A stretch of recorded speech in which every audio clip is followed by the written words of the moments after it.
S'il y a bien un point sur lequel le gouvernement veut se montrer intransigeant, c'est la vitesse. Une mesure forte devrait être prise à ce sujet. Plusieurs hypothèses: alourdir les sanctions sur les petits excès de vitesse, ou alors étendre la limitation à 80 km/h sur certaines routes nationales. 3 tronçons sont en test depuis cet été, dans l'Allier, la Haute-Saône et la Drôme. D'autres segments particulièrement accidentogènes pourraient à leur tour être concernés.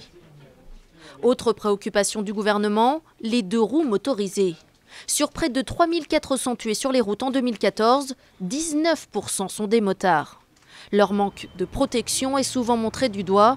Certains vêtements, comme les gants, pourraient devenir obligatoires.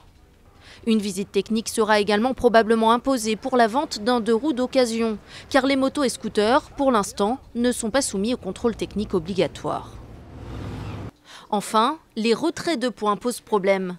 Ils ne sont efficaces qu'à moitié, car 46% des excès de vitesse n'engendrent aucune perte de points. Parfois en raison d'une défaillance informatique, souvent parce que le nom du conducteur n'est pas communiqué. Dans ce cas-là, il n'y a que l'amende à payer. C'est ce qui arrive dans 9 entreprises sur 10. Désormais, celles qui ne signalent pas les infractions de leurs employés pourraient bien être condamnées à des sanctions financières.